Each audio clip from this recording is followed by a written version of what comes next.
Right now, you are waiting for tomorrow, waiting for next year, waiting for something to arrive. You feel it, that sense that the future is somewhere ahead of you, not yet real, not yet born, a blank page that hasn't been written. That feeling is wrong. Not slightly wrong, not philosophically wrong in some dusty academic way. Wrong the way someone is wrong when they think the sun goes around the earth. Wrong in a way that changes everything once you see it. There are 5 specific verdicts, 5 things the universe has already decided about your tomorrow. By the end of this video, you will not be able to unsee any of them. Let's begin. Humans have always felt time moving. Every culture, every language, every grandmother watching a child grow up, they all agree. Time flows. The future comes toward us like a river current. The past disappears behind us like foam. For thousands of years, this felt obviously true. Aristotle wrote about it. Augustine agonized over it. He asked, if the past no longer exists and the future doesn't exist yet, then when exactly does the present exist? It was one of the most uncomfortable questions he ever asked himself. He never fully answered it. Then came Newton. He gave time a backbone. In his universe, time was a great cosmic clock ticking forward, absolute, the same for everyone everywhere. The future was real, but it was coming. It hadn't arrived yet. That was settled science for 200 years. Then Einstein showed up, and everything Newton built, the clock, the flow, the universal tick, Einstein looked at it and said, that's an approximation, a very good one, but not the truth. The truth is stranger.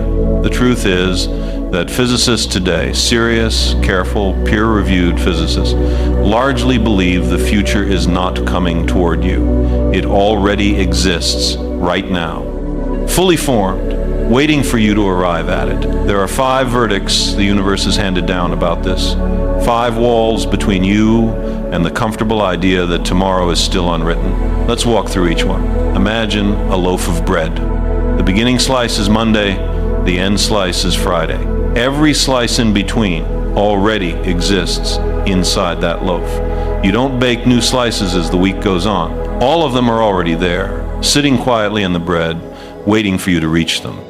This is called the block universe. And it is not a metaphor philosophers invented.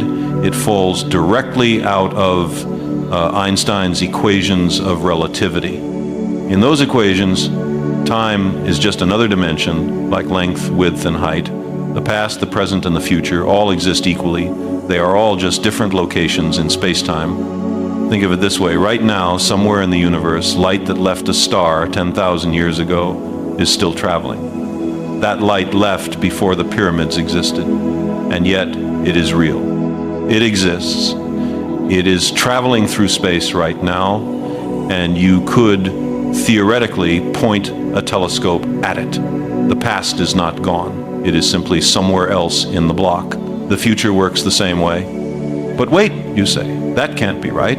I make choices. I decide what to eat for breakfast. Surely I'm writing the future as I go? Here's the problem. Your feeling of deciding that too is just a slice of bread. Your neurons firing, your hand reaching for the eggs instead of the toast, that moment also already exists in the block. Your experience of choosing feels real from the inside. But from the outside, from the structure of space-time itself, it was already there. Your gut says, I am writing tomorrow right now. Einstein's equations say, you are simply reading it. Now think about what that means for every decision you have ever agonized over. Every night you stayed awake wondering which path to take. Every fork in the road that felt like it carried the weight of your entire life. According to the block universe, both roads already existed in the loaf. The one you took, the one you didn't. They are both there, in different slices, equally real, equally permanent. This is not a comfortable thought. It is not supposed to be. This is the first wall. But let's say you push back. Let's say you're not convinced. Then you face the second verdict. Here is something almost no one fully absorbs. Right now, as you watch this video, There is a civilization, let's imagine one on a planet orbiting a star 100 light years away. If they have a telescope powerful enough to see Earth, they are watching us right now. Except the now they see is the year 1924. They are watching your great-grandparents' world. That is their present moment. That is their now. And here's the devastating part. If that civilization is moving toward us, even slowly, even at the speed of a fast car relative to the cosmos, their now on Earth shifts forward. It might align with your 1950s. If they are moving away, their now on Earth might shift back to the 1890s. This is called the relativity of simultaneity. It is not a thought experiment.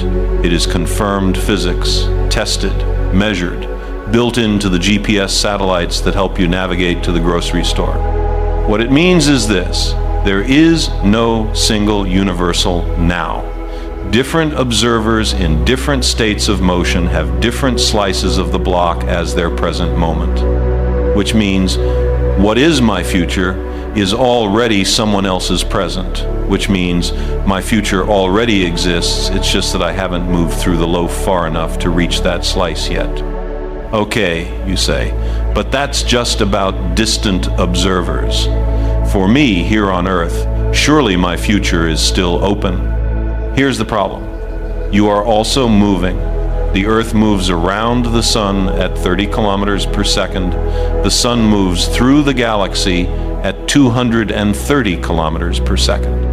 The galaxy itself moves through the universe at over 600 kilometers per second relative to the cosmic background. You have never, not for a single second of your life, been stationary, which means your now is always shifting. Which means the line between your present and your future is always slightly, technically, already blurred. The future doesn't begin where you think it does. It begins much closer than that. But let's say you accept this and still push back. You say, fine, maybe time is strange at cosmic distances, but surely quantum mechanics saves us here on Earth. Surely randomness opens the door. Then you face the third verdict. This is the hope most people land on when physics corners them. Quantum mechanics, they say. Things at the subatomic level are genuinely random. An electron doesn't have a fixed position until you measure it. A radioactive atom doesn't decay on a schedule. It just randomly decays at some unknown moment. Surely that randomness means the future is not fixed. Think of it this way. Imagine a six-sided die. You don't know which number will land. Is the result free? Is it chosen? No, it is random. There is a difference between free and random. A huge difference. One that most people gloss over without noticing. If your decisions are the result of random quantum events in your brain firing, that does not give you freedom. That gives you a pinball machine instead of a clock. The ball still ends up somewhere. You just can't predict where in advance. The philosopher who gets this right is the one who asks, would you feel more free if your choices were truly random? If your hand reached for the coffee instead of the tea for no reason at all, just a random quantum fluctuation in your neurons, would that feel like freedom, or would it feel like a seizure? Real freedom, the kind that feels like freedom, requires you to be the author of your actions. You reach for the coffee because you like the taste, because you made a decision. Randomness removes the author entirely. There is no you making the choice, just a dice roll in your skull. Randomness doesn't open the future.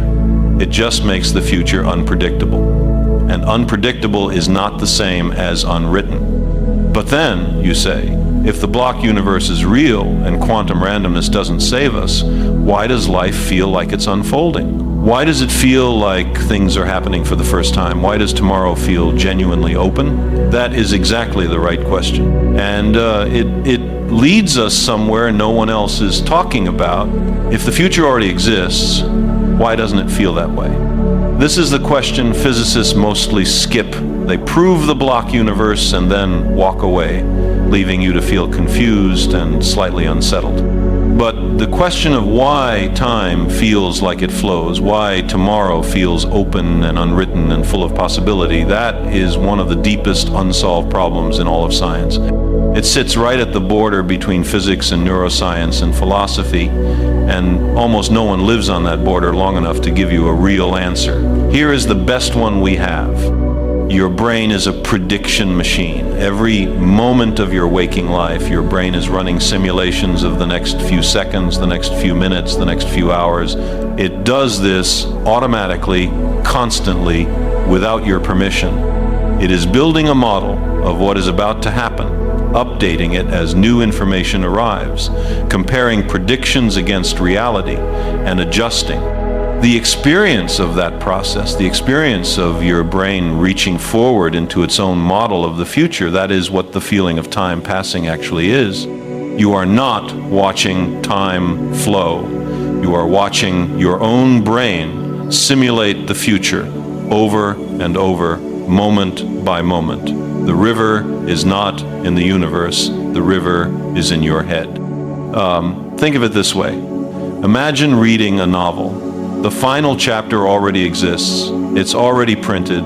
The story is already finished, sitting there on the last page. But as you read, you turn the pages one by one, and it feels like the story is happening, like you are discovering it for the very first time. You feel suspense, you feel surprise, you feel dread and joy and relief, even though the ending was written before you ever opened the book. That is your life. The author has already written the final chapter, but you are still turning the pages. And because your brain can only process one page at a time, because memory faces backward and anticipation faces forward, it feels exactly like the story is being written as you read. The sensation is real. The flow is not. The flow of time is not a feature of the universe. It is a feature of you. This changes the question entirely. The question is no longer, is the future fixed? The real question becomes, what does it mean to be a conscious creature inside a finished story, experiencing it as if it were still being written? What does it mean to turn pages in a book that is already complete and feel every page as if it could have gone differently? That question has an answer, and you are about to feel it. Here is what all 5 verdicts add up to. You are a tiny arrangement of atoms on a small rock orbiting an ordinary star in one of 2 trillion galaxies. The universe is 13.8 billion years old. Our sun will burn for another 5 billion years. In the cosmic calendar, where the entire history of the universe is compressed into a single year, humanity appears in the final minutes of December 31st. Everything you know, every war, every love story, every symphony, every scientific discovery, the last few minutes of the last day, and the future you are waiting for, the tomorrow you are trying so hard to build, to protect, to change, may already be there, sitting quietly in the block, waiting for your consciousness to arrive at it, like a train pulling into a station that was built long before the train existed. That should make you feel small. It does make you feel small. Good. Sit with that for a moment. Let it land. Now feel this.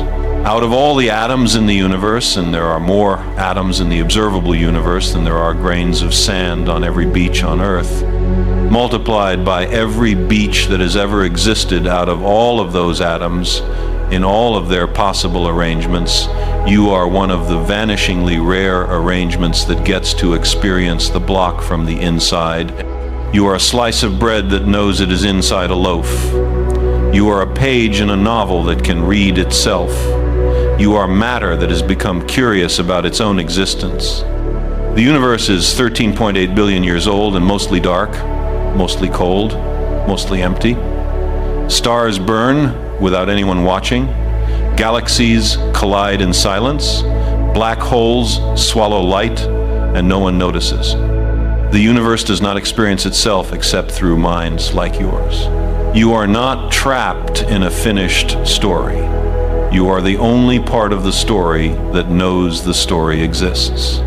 The future may already be written, but you are the only thing in the cosmos that gets to feel it arriving page by page,